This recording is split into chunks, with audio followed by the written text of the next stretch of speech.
출애굽기 4장 18절에서 23절입니다. 구약성경 87면쯤에 있습니다.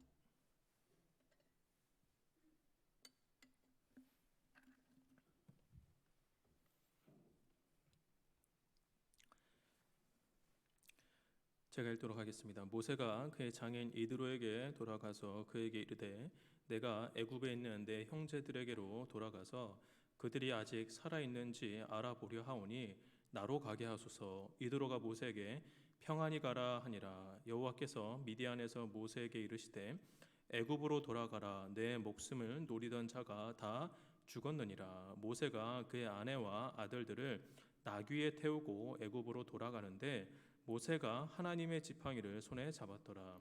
여호와께서 모세에게 이르시되 내가 애굽으로 돌아가거든 내가 내 손에 준 이적을 바로 앞에서 다 행하라. 그러나 내가 그의 마음을 완악하게 한즉 그가 백성을 보내주지 아니하리니 너는 바로에게 이르기를 여호와의 말씀에 이스라엘은 내 아들 내 장자라.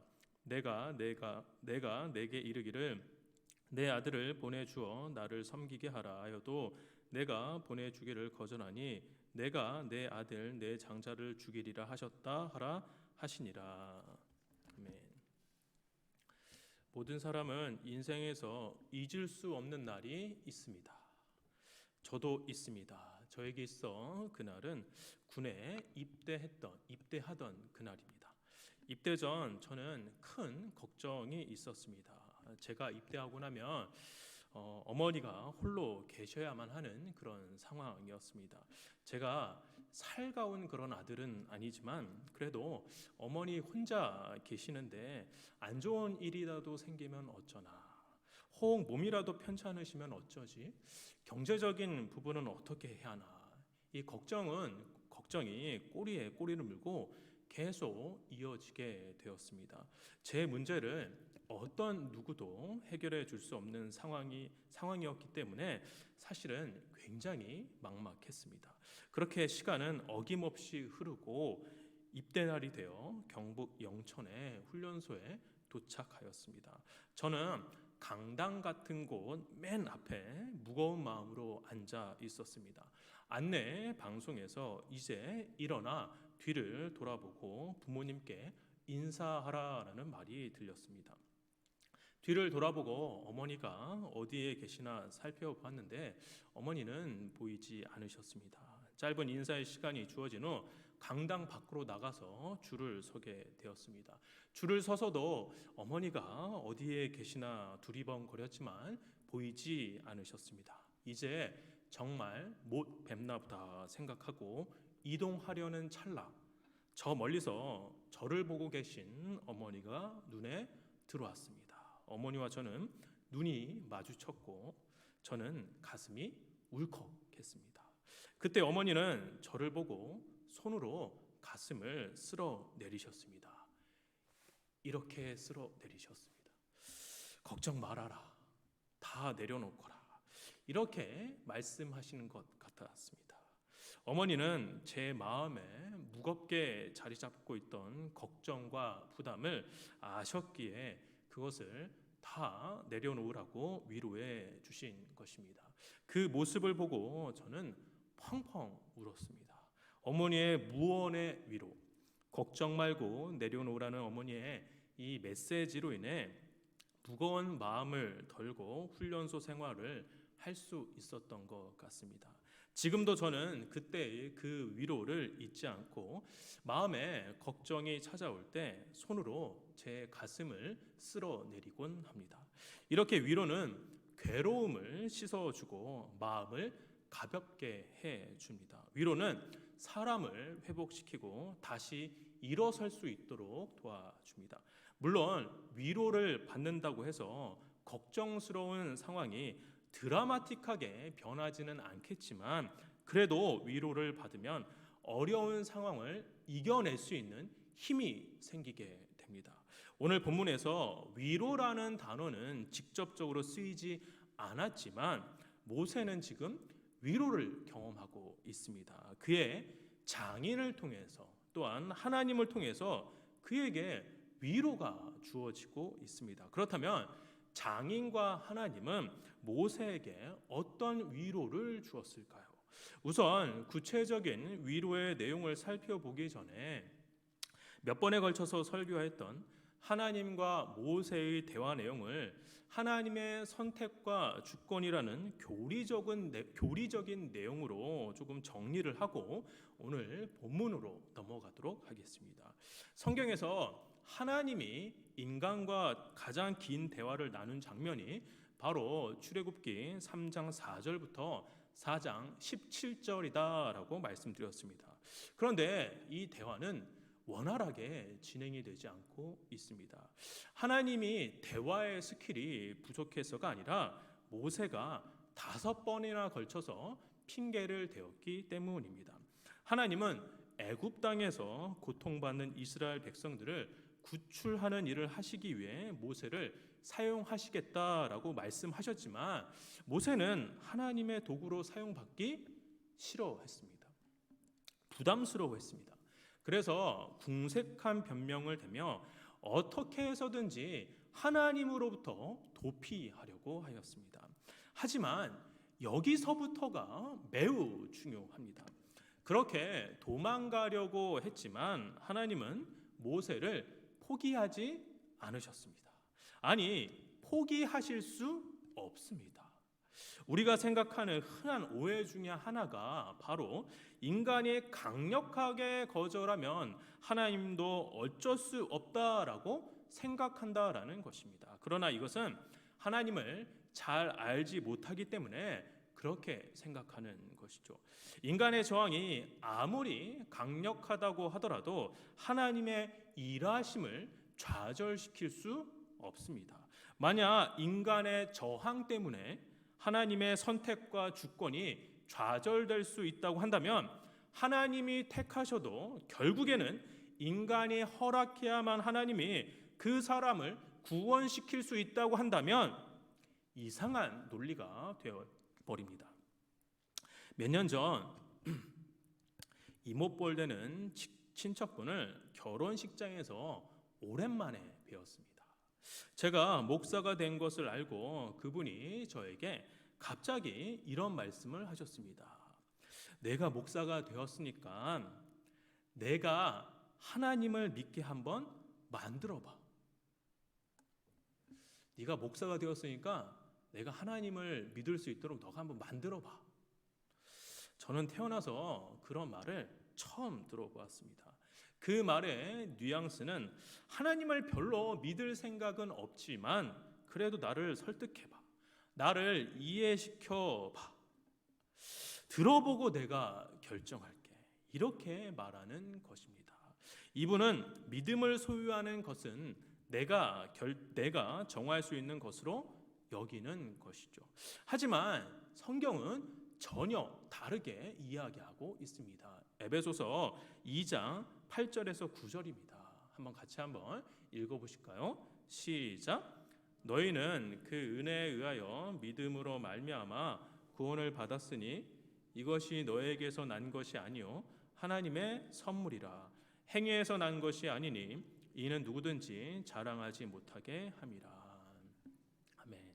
믿음은 우리에게서 난 것이 아니라 하나님의 선물입니다. 자격 없는 이에게 주시는 하나님의 선물이죠. 그런데 이분은 하나님이 선물로 주시는 믿음까지도 본인이 취사 선택할 수 있다라고 여기는 것입니다. 인간을 하나님보다 더 위에 두는 굉장히 무지하면서도 동시에 교만한 생각을 하는 것이죠. 그런데 만약 인간의 고집과 반항이 너무 강력해서 하나님조차도 우리를 사용하시기 너무 어렵다고 판단을 하셔서 그래서 하나님이 마음을 접으실 수 있다고 한다면 어떤 일이 벌어질까요?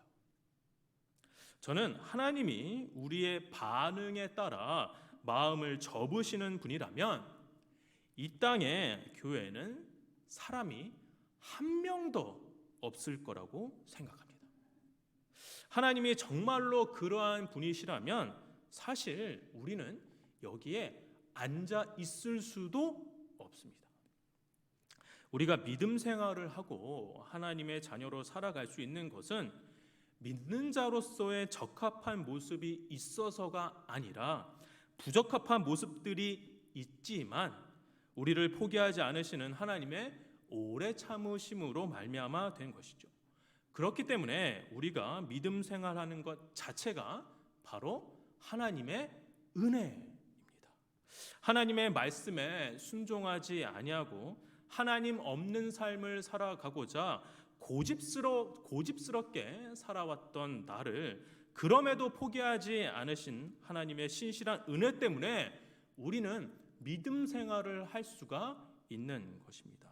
그래서 하나님은 하나님이 택한 자가 아무리 저항해도 하나님은 오히려 저항할 수 없는 은혜를 주셔서 그가 하나님의 사람으로서 살아가도록 변화시키고 이끄시는 일까지 하시는 분입니다. 즉 믿음 생활 시작과 과정과 끝 모두 다 하나님이 해 주시는 것입니다. 모세도 출애굽기 4장 13절에서 보낼 만한 자를 보내소서라고 말하면서 끝까지 저항했지만 하나님의 은혜로 말미암아 출애굽이라는 거대한 일을 감당하기 위해서 길을 떠나게 됩니다. 하지만 불안하고 걱정스러운 마음이 다 해결된 것 같지는 않습니다. 가라라는 이 명령에 모세가 네, 알겠습니다. 순종하겠습니다. 이렇게 긍정적으로 표현한 구절이 한 구절도 없습니다. 가기는 가는데 아직 시원한 마음으로 간다라는 느낌이 없습니다. 적극적인 마음도 특별한 사명감도 지금 있어 보이지 않습니다. 이렇게 마음에 부담이 있고 아직은 마음의 준비가 안 된 모세에게 이드로와 하나님이 위로를 주고 있는 장면이 바로 오늘 본문의 내용인 것입니다. 18절을 다 같이 한번 읽어보도록 하겠습니다. 시작.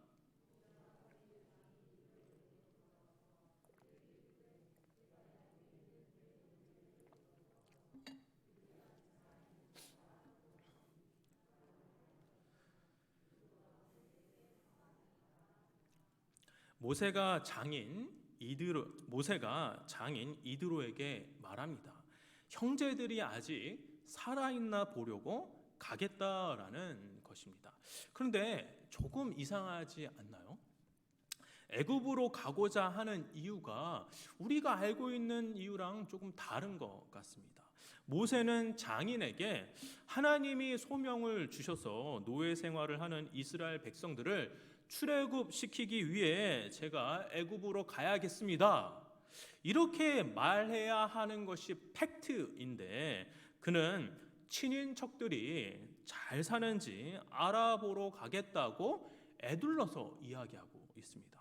그런데 모세가 이렇게 의도적으로 돌려서 말하는 이유를 우리는 어렵지 않게 이해할 수 있습니다. 장성한 자녀가 부모님에게 전화를 하지요. 부모님은 늘 같은 이야기를 하십니다. 건강은 어떠니? 애들은 잘 크니? 직장은? 사업은? 이렇게 여쭤보시죠. 부모님은 자녀가 아무리 커도 늘 걱정하시는 것 같습니다. 그러면 장성한 자녀들은 이렇게 이야기합니다. 걱정 마세요. 괜찮아요. 잘 되고 있어요. 이렇게 말을 하죠.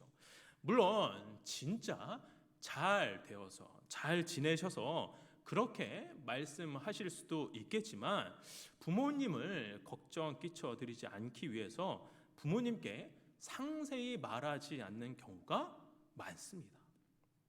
이렇게 말하는 것은 거짓말하는 것이 아니라 예의 바른 분별력을 발휘하는 것입니다. 만약 부모님께 본인이 겪고 있는 삶의 어려움들을 낱낱이 구구절절 말씀드리면 부모님은 걱정이 많으실 겁니다. 장성한 자녀가 그렇게 할 이유는 없는 것이죠. 모세도 마찬가지입니다. 지금까지 일어났던 일을 상세하게 말을 한다면 장인은 큰 걱정을 할 것입니다. 왜냐하면 출애굽은 신앙의 관점이 아닌 일반적인 관점으로 보면 대단히 위험스러운 일이기 때문입니다. 그래서 모세는 부모를 배려하는 마음으로 세심하게 표현한 것입니다. 이에 장인은 모세에게 말합니다. 18절 하반절에 평안히 가라고 말입니다. 평안이라는 히브리어는 여러분도 잘 아시는 바로 샬롬입니다. 이드로는 40년을 함께한 모세에게 축복을 빌어주고 있습니다. 이렇게 쿨하게 보내주는 이드로를 어떤 책에서는 굉장히 높이 평가하기도 합니다. 사실 고대 사회에서는 가족은 재산입니다.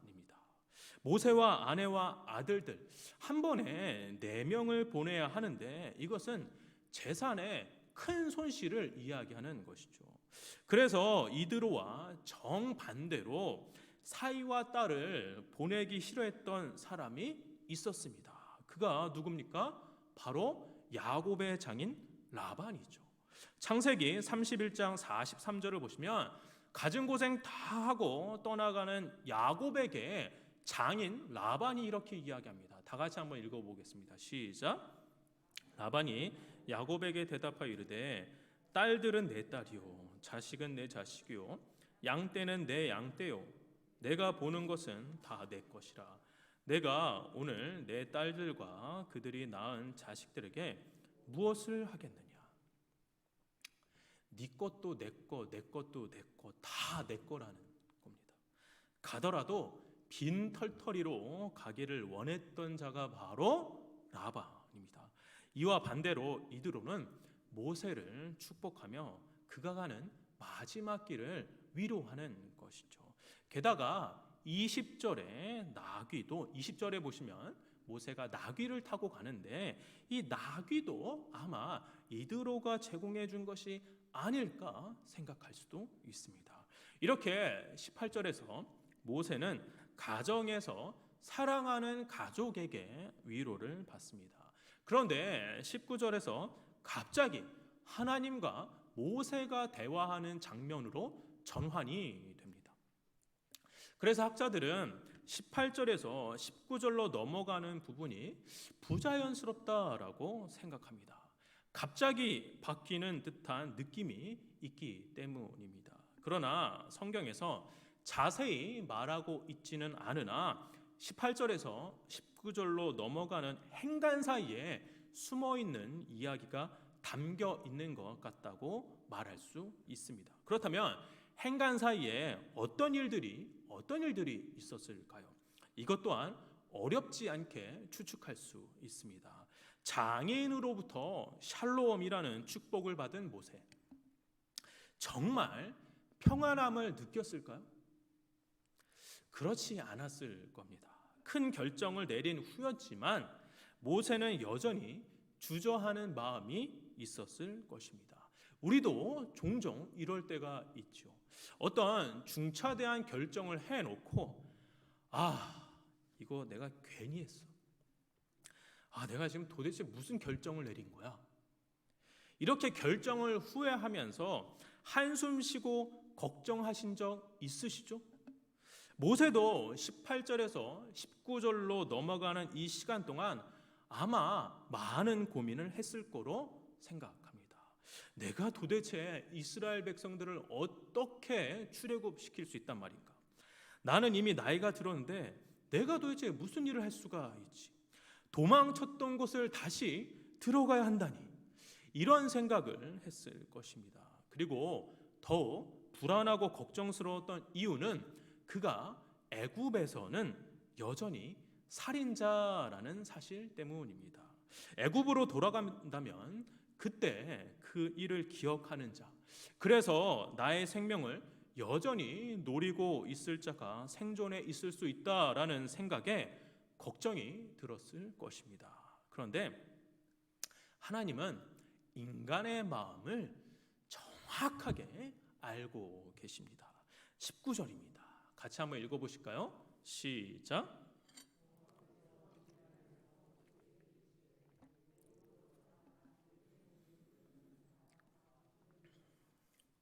하나님이 모세의 마음을 분명히 아셨기에 내 목숨을 노리던 자가 다 죽었다라고 말씀하시면서 모세의 가장 큰 걱정거리를 제거해 주신 것입니다.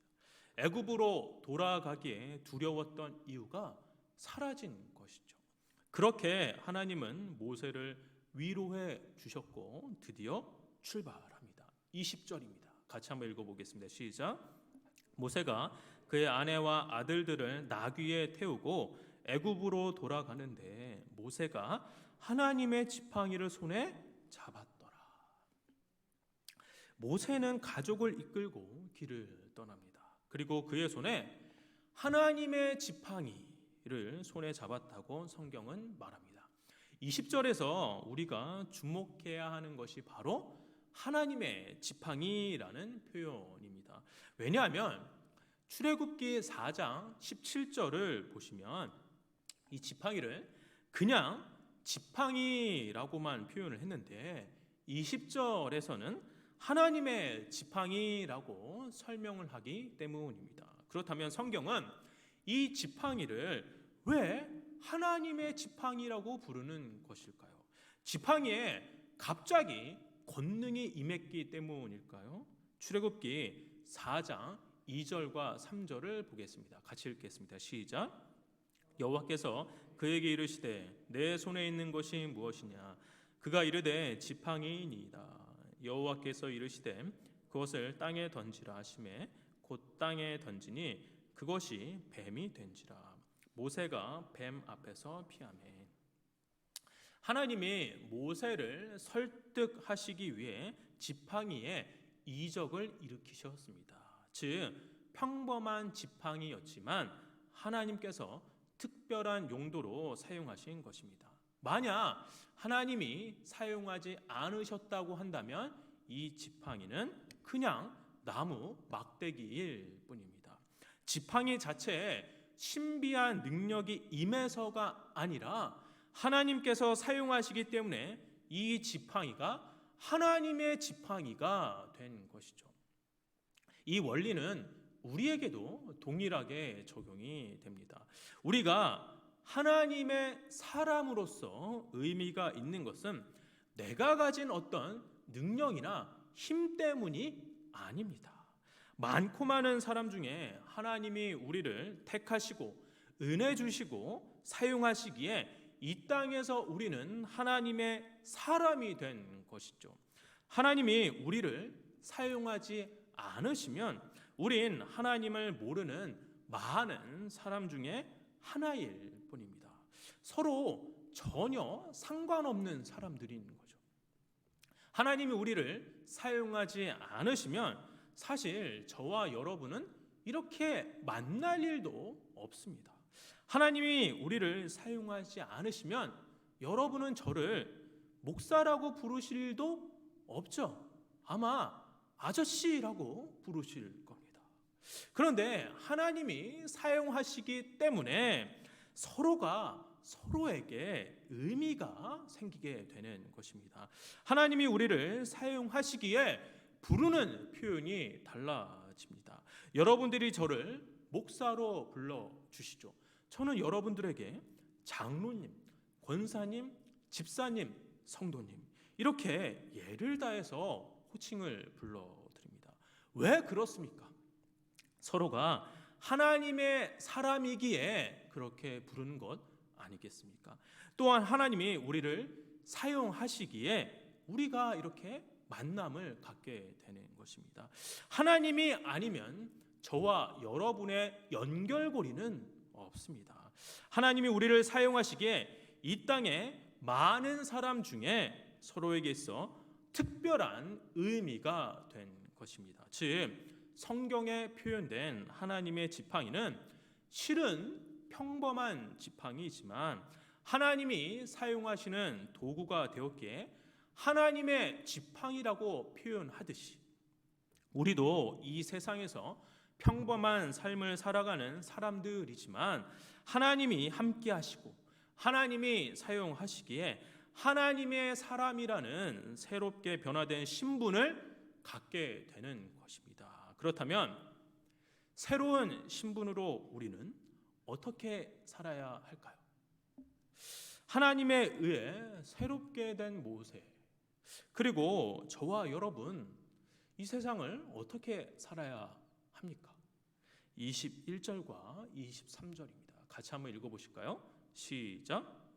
여호와께서 모세에게 이르시되 내가 애굽으로 돌아가거든 내가 내 손에 준 이적을 바로 앞에서 다 행하라. 그러나 내가 그의 마음을 완악하게 한즉 그가 백성을 보내주지 아니하리니 너는 바로에게 이르기를 여호와의 말씀에 이스라엘은 내 아들 내 장자라. 내가 내게 이르기를 내 아들을 보내주어 나를 섬기게 하라 하여도 내가 보내주기를 거절하니 내가 내 아들 내 장자를 죽이리라 하셨다라 하시니라. 영화관에서 영화 보실 때 곧바로 영화가 상영되지 않죠. 개봉될 어떤 영화에 대한 예고편이 먼저 나옵니다. 그런데 이 예고편만 보아서는 그 영화가 무슨 내용인지 자세히 알 수가 없습니다. 왜냐하면 예고편은 파편적인 장면들로 구성되어 있기 때문입니다. 예고편만 보아서는 전체를 다 이해할 수가 없습니다. 마찬가지입니다. 21절부터 23절은 하나님이 애굽에서 일어날 미래 일을 예고하시지만 앞으로 일어날 모든 내용을 다 담고 있지는 않습니다. 부분적으로 앞으로 일어날 이적과 바로의 완악함과 그리고 애굽의 장자들에 대한 경고와 죽음을 예시할 뿐입니다. 우리는 뒤의 내용을 다 알고 있기에 이게 무슨 말인지 잘 알지만 모세는 이 일들이 구체적으로 어떻게 이루어질지 아마 몰랐을 겁니다. 대신 하나님은 모세에게 세부적인 내용을 가르쳐 주지 않으시고 21절과 23절을 자세히 보시면 하나님이 해야 할 일을 분명히 말씀하십니다. 하나님의 빅픽처, 큰 그림을 보여주시는 것입니다. 21절을 보시면 하나님께서는 이적을 바로 앞에 다 행하라고 말씀하십니다. 22절과 23절에서는 바로 앞에서 모세가 해야 할 말을 자세히 가르쳐주고 계십니다. 지금 누가 하시겠다라는 겁니까? 모세가 하는 겁니까? 하나님이 하신다는 겁니까? 모세가 주도적으로 하는 일은 없습니다. 이 모든 진행과 상황을 다 하나님 자신이 통제하신다는 겁니다. 그러면 모세는 그러면 무슨 역할을 해야 하는 걸까요? 모세가 해야 하는 것은 바로 하나님이 하라고 하시는 것을 순종하는 것, 즉 순종하는 것이 모세의 역할인 것입니다. 이제 하나님의 사람으로서 하나님의 도구로서 철저히 하나님 중심으로 살아가면서 하나님이 이루어 가실 일을 기대하며 순종하며 살아가는 것이 모세가 해야 하는 사역의 핵심인 것입니다. 하나님께서 모세에게 기술을 요구하지 않았습니다. 탁월한 능력을 갖추라고도 이야기하지 않으셨습니다. 하나님은 모세에게 단 한 가지 순종을 요구하신 것입니다. 40년 전 혈기왕성한 모세가 스스로 출애굽을 해 보려고 했다가 실패했지만 이제 힘이 다 빠진 모세가 그 일을 할 수 있는 유일한 방법이 바로 순종인 것입니다. 여러분, 교회에서 순종 참 많이 말을 하는데 순종하라고 하면 답답하고 어려운 것이 먼저 떠오르지 않으십니까? 귀찮고 힘들고 피곤하다라고 생각지 않으시나요? 그런데 그렇지 않습니다. 순종에는 우리가 생각해 보지 못한 것이 담겨 있습니다. 뭐가 담겨 있냐면요. 한번 따라해 보실까요? 순종에는 위로가 담겨 있다. 다시 한번 해보겠습니다. 순종에는 위로가 담겨 있다. 하나님 말씀에 순종하면 우리가 생각지도 못한 일들을 마주할 때가 있습니다. 내가 머리 써서 하는 것보다 하나님 말씀에 순종하니까 전혀 다른 결과, 전혀 예상하지 못한 결과가 드러날 때가 있습니다. 우리는 이렇게 하나님의 일하시는 방법을 경험할 필요가 있습니다. 하나님은 우리보다 먼저 앞서서 일하시지만 분명히 우리에게 순종을 요구하십니다.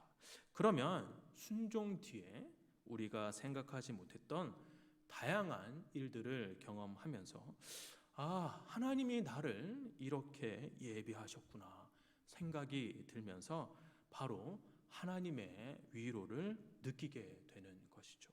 그렇기 때문에 저는 순종에 위로가 담겨 있다라고 생각합니다. 성문교회 성도 여러분, 말씀을 마무리하겠습니다. 저는 오늘 설교를 준비하면서 하나님이 한 사람을 사용하시기 위해 그 마음까지도 위로하신다라는 것을 보게 되었습니다. 이 위로하심을 힘입어 한 사람이 바르게 세워지는 것이죠. 모세에게 베푸신 이 위로의 은혜가 마찬가지로 오늘날 우리에게도 진정으로 필요하다라고 생각합니다. 우리 가정에, 우리 회사에, 우리 사업체, 그리고 우리 교회에 어떠한 위로가 필요합니까? 다양한 위로가 필요하겠지만 진정한 위로는 하나님으로부터 옵니다. 하나님이 여러분이 처한 상황과 형편을 모르실 리가 없습니다. 구체적으로 우리에게 어떻게 위로를 보여주실지 저는 자세히 알 수가 없습니다. 각자의 상황에 맞게 하나님은 세밀하게 인도하시며 위로해 주실 겁니다. 우리를 불안하게 만들고 불편하게 만드는 원인이 무엇이든 상관없이 개의치 말고 그분께 나아가십시오. 하나님은 저와 여러분의 가슴 깊은 곳에 어려움을 다 아시는 분입니다. 또한 하나님은 먼저 일을 행하시는 분입니다.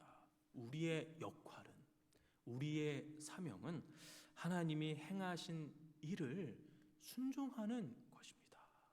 하나님의 일하심을 경험하고 싶으시면 순종하십시오. 세상의 이익과 세상의 가치관을 따르는 것이 아니라 하나님 말씀에 순종하십시오. 순종할 때 귀찮고 손해보는 것 같은 생각이 들지만 실은 순종하면 생각지도 못한 놀라운 일을 맛보게 되면서 하나님이 나를 위해 일하신다는 것을 느끼면서 하나님의 위로하심을 놀랍게 경험하실 수 있을 겁니다. 따라서 순종 속에 하나님의 위로가 담겨 있습니다. 순종은 불편한 것이 아니라 포장된 위로입니다. 바라기는 성문교회 성도 모두가 우리의 유일한 위로자 되시는 하나님으로부터 새 힘을 얻고 용기를 얻기를 주의 이름으로 축원합니다.